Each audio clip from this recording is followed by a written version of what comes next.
Black Hawk Down is directed by Ridley Scott, and it's about the true story of a Delta team of U.S. soldiers who are deployed out of Somalia to find and capture a ruthless warlord. After carrying out what was supposed to be an hour-long mission, it turns into a 24-hour firefight for their lives. Black Hawk Down is considered among one of the greatest movies of all time, and out of all the misses from Ridley Scott, this is undoubtedly one of my favorites. There's so many things about this film that gets it right about war movies. To me, war movies are probably the hardest ones to make because you get so caught up in the violence. You know, the blood and guts and all of the Hollywood special effects, and it's just the spectacle of these films really distract you from the meat and potatoes of what these movies are actually trying to say. You really have to make the audience care about the characters.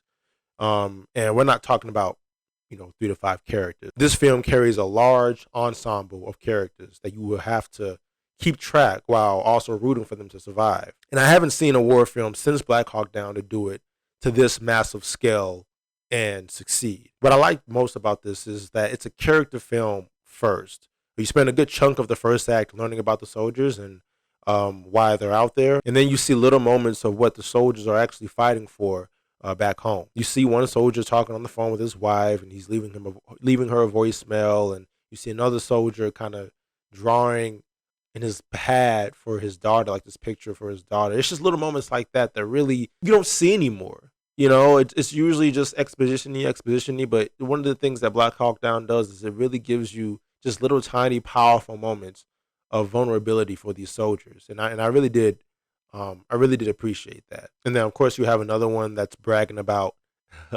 making coffee, through Desert Storm and stuff like that. It's just things like that that really give you a keen sense of these soldiers' personalities, and when you see these kinds of personalities, you can easily differentiate which one is which because there's so many soldiers, and also too gives you a little character so you can actually care about them just a little bit. You even get a glimpse of the culture that is the Delta Army base, just to sort out and establish, more so just how close and how long these guys have been out there. Now, keep in mind, these guys were initially supposed to be out there for about a week or two, and it turned out that the president had made them stay out there for about 6 weeks, like 6 long ass weeks.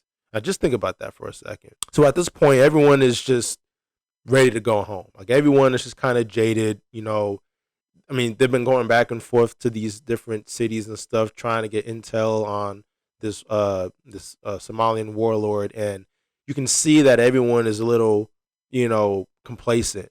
Everyone is kind of the danger has left everyone's minds, almost, not entirely, but almost. But what it is that everyone is kind of just joshing around a little bit, and still on guard, but mostly just kind of joking around and stuff. And one of the things that I like is that it lowers the stakes for these soldiers at first. Like, you see how dangerous this country is, but right off the bat when you go to base, these soldiers haven't been there for 6 weeks, are just they've grown accustomed to where they're at, and so it's just it's quite shocking and interesting to kind of just see them really kind of just lighthearted about all over. Everyone is hungry for some kind of action. But what the film does is it gets you ready. With all those low stakes. It really puts you on the edge of the seat when the shit hits the fan, and it hits you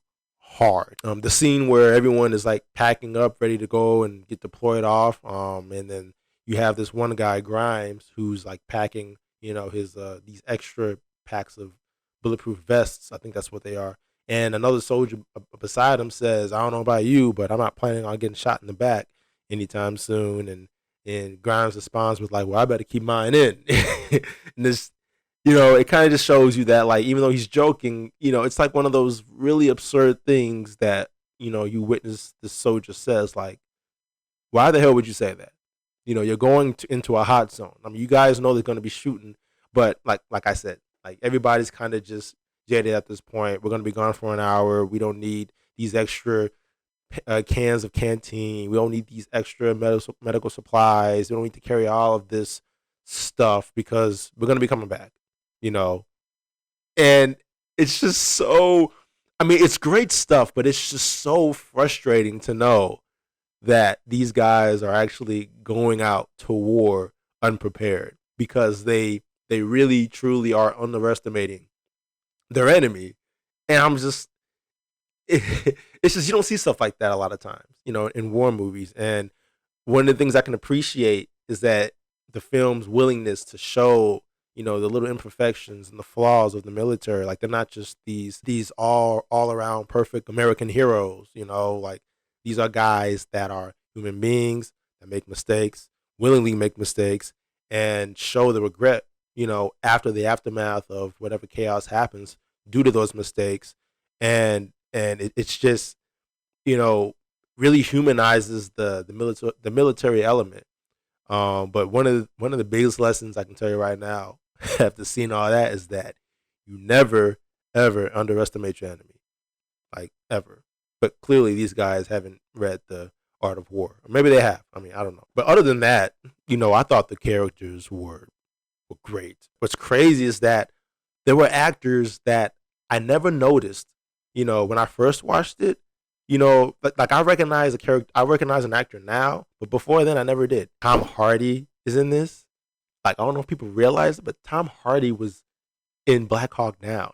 We know Tom Hardy as, the guy from Inception, or the Warrior guy, or Mad Max. Just they grow up so fast, don't they? And he drops the British accent and gives you kind of like this American sort of New York kind of dialect, and it was just the guy's really talented. Ewan McGregor is in this as well. William Fincher, Josh Hartnett, and I love him. I love seeing him on the screen. He's just and you can tell the way he's casted. He's kind of like, he's not like a super young guy, but he's a very idealistic young guy, and he just has that face. He just has that face of I want to do right by everyone. I just love seeing Josh. Jamie Lannister is in this too.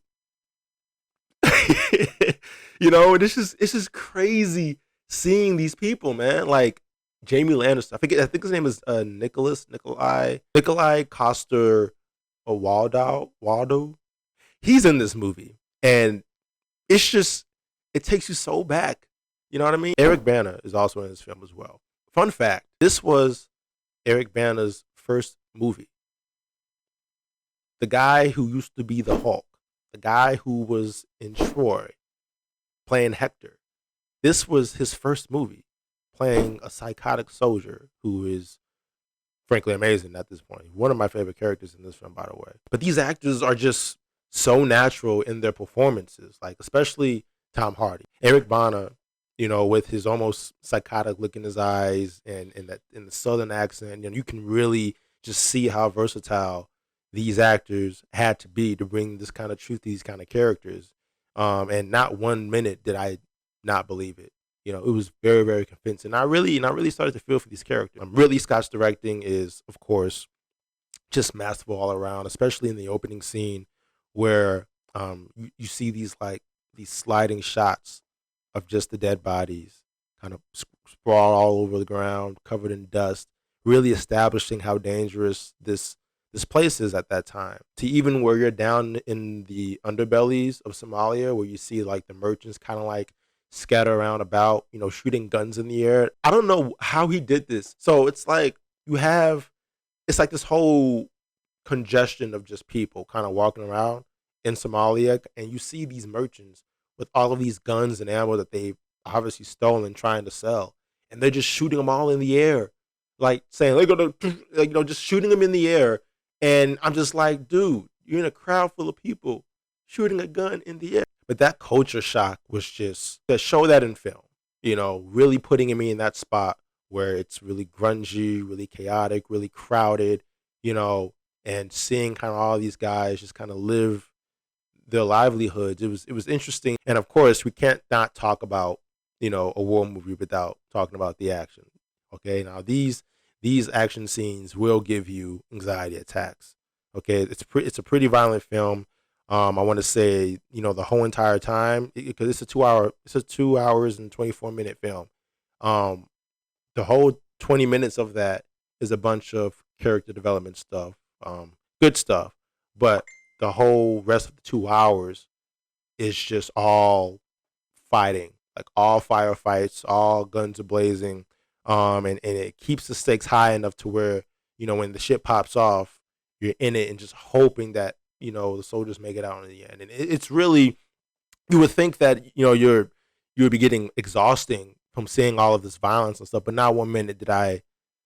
I mean, it's just filmed so good. I think what it is, like I said, it's a character film first. You really care about these characters. Like they really established this load of these whole load of characters early on, very very well in a short amount of time. And by the time everything is going on, you really want them to just survive this. And so I'm not really I find myself not really watching the war or watching the fight scenes because I love the violence. I'm watching the fight scenes because I'm hoping these guys survive.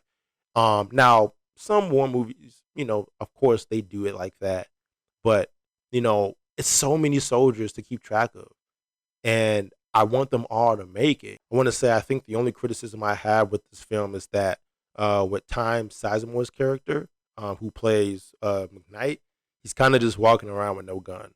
Like you kind of see him several times actually kind of just walking through the field, looking at crossfire and kind of just shaking hands with people. I mean, he's definitely protecting his soldiers, his men, but he's not armed. Like you don't see him with a gun. Like he's just kind of like walking about, strolling about. And I'm just like, dude, get your rifle. Like really get your, like, do you just not see these guns ablazing? He's kind of walking around like, hey, get your ass over.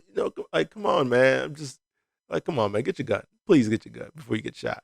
Like he kind of actually frustrated me. I thought he was gonna like get shot any moment and stuff.